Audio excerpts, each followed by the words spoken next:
नमस्ते, स्वागत है आपका। आज हम जानेंगे इतिहास के बारे में और इतिहास के कालखंड के बारे में। मैं हूँ वृषाली दंडवते और आप देख रहे हैं वृषाली दंडवते फ्री थॉट्स। अति प्राचीन काल से आज तक तीन कालखंड माने जाते हैं, जैसे कि प्राचीन काल, मध्यकाल और अर्वाचीन काल।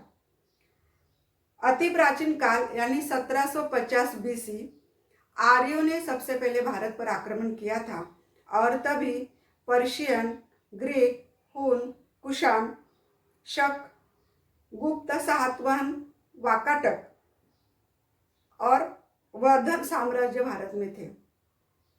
और दक्षिण भारत में चालुक्य, राष्ट्रकूट, पल्लव, चोल, पांड्य और गंग ये राज्य कर रहे थे, लेकिन इनका आपस में जमता नहीं था और आपस में वो लड़ते झगड़ते थे।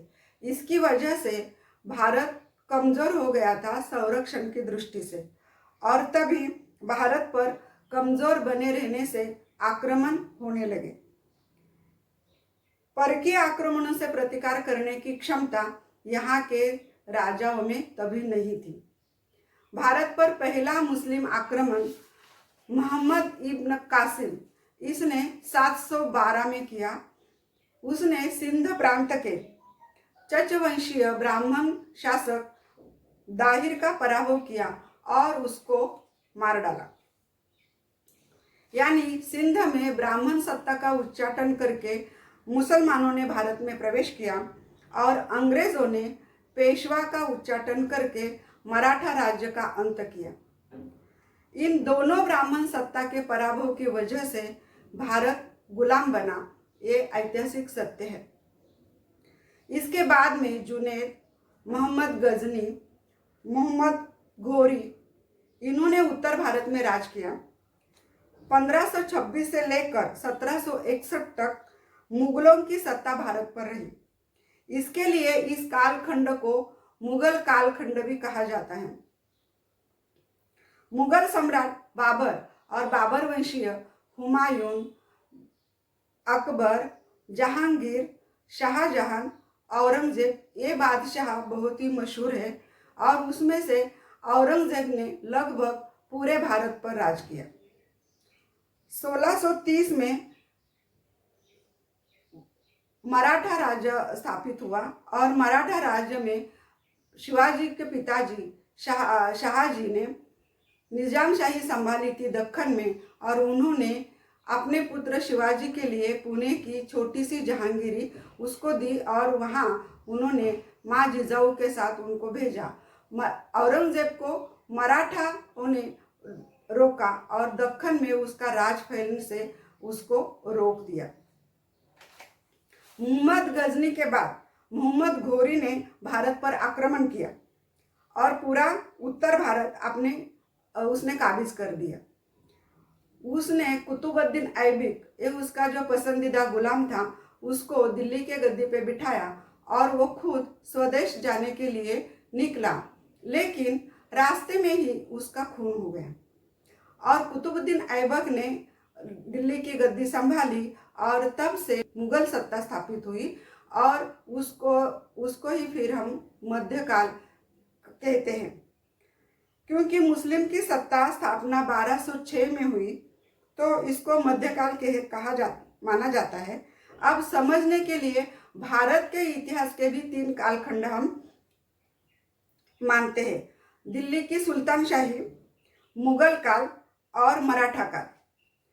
दिल्ली सुल्तान शाही के कालखंड को पठान युग या अफगान काल भी कहा जाता है, लेकिन 1450 तक दिल्ली के गद्दी पे आए हुए गुलाम खिलजी, तुगलक और सैयद वंश के जो आक्रमणकारी थे या सुल्तान थे वो तुर्क थे। लोधी जो थे वो पठान थे और इसलिए इस काल को मुल्तान शाही का काल कहा जाता है। इसमें अलाउद्दीन खिलजी और मोहम्मद तुगलक इन्होंने ही 20 और 10 साल पूरे भारत पर राज किया। बाकी के जो सुल्तान थे वो अल्पायुष थे और इनका पूरे भारत पर राज्य भी नहीं था।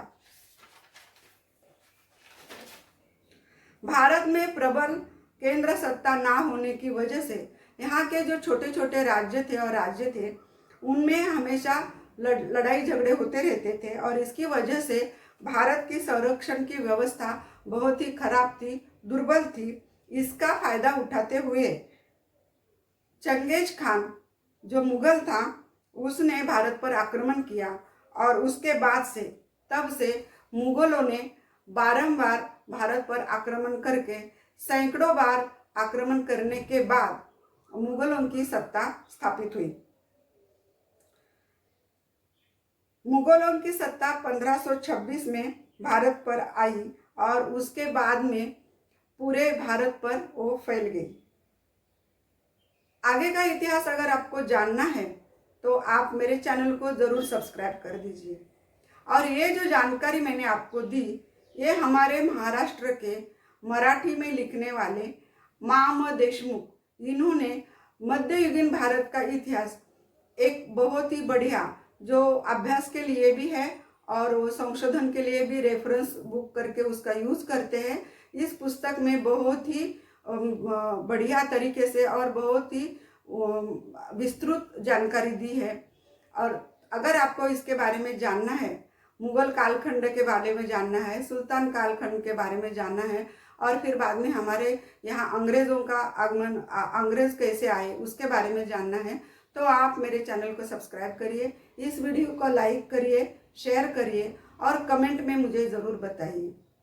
रुकती हूँ आज के वीडियो में, अगले वीडियो में मिलेंगे, तब तक के लिए जय भारत।